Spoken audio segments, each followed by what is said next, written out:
They said the building was brand new, fireproof, and safer than any school in Texas. So when the ground shook at 3:17 p.m., no one imagined that in the next few seconds, more children would die in a single American school tragedy than in any other moment of peacetime history. In the small, oil-rich town of New London, Texas, optimism ruled the 1930s despite the Great Depression. The town had grown wealthy almost overnight after oil was discovered nearby, and with that wealth came a brand new, state-of-the-art school building for the children of oil workers. The London School, a massive steel and brick structure, was the pride of the community. It had modern classrooms, electric lighting, and a massive heating system. Parents believed their children were safer there than anywhere else in town. To save money on heating, however, the school board approved the use of waste natural gas, refined gas that leaked out of nearby oil wells and had no commercial value. This gas had no smell because odor and chemicals had not yet been added to natural gas in the 1930s.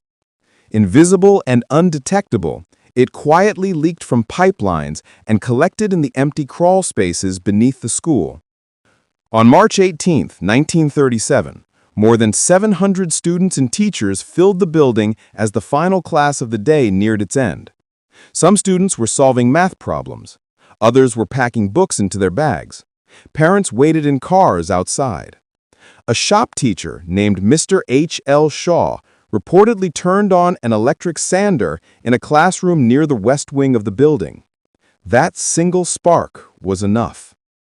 The explosion that followed lifted the entire school off its foundation. Witnesses miles away thought an oil refinery had exploded or that an earthquake had struck. A massive section of the building collapsed instantly, crushing classrooms full of children. Steel beams twisted like ribbons. Bricks flew through the air like bullets. The sound was so violent it was heard more than 30 miles away. Within seconds, the pride of New London became a field of smoking rubble. Parents who rushed toward the school found a scene beyond comprehension. Some students wandered out, their clothes torn and faces bleeding, calling for their friends. Others were trapped beneath tons of concrete and steel. Teachers who survived clawed at debris with bare hands, screaming the names of their students. Oilfield workers abandoned their rigs and raced to the site, bringing cutting torches and heavy equipment. Doctors and nurses arrived without being called. Nearby towns sent ambulances, trucks, and volunteers. Rescue efforts continued through the night under portable lights, with parents standing only feet away as bodies were pulled from the wreckage. Many victims were so badly injured they could not be identified immediately. Families waited in agony, hoping their child might still be alive. Some parents found all their children gone. By the time the final count was made, at least 295 people, most of them children, were dead. Some estimates placed the number closer to 319.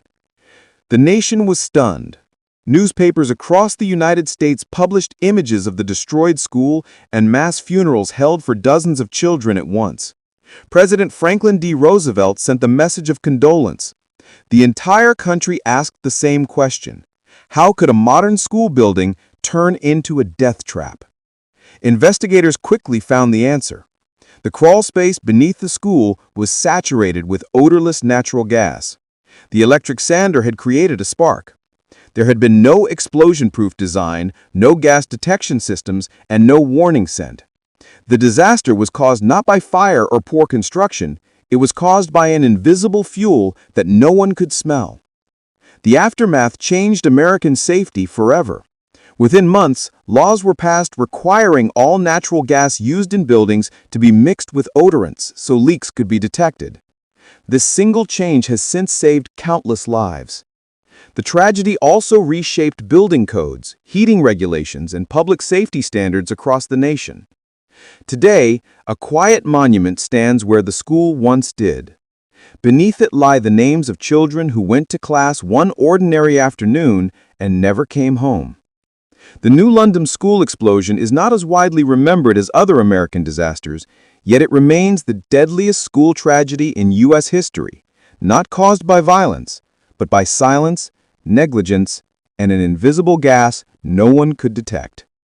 And perhaps the most haunting truth of all is this. Every time someone smells gas today and leaves a building to call for help, they are unknowingly benefiting from the lessons written in the rubble of New London, Texas.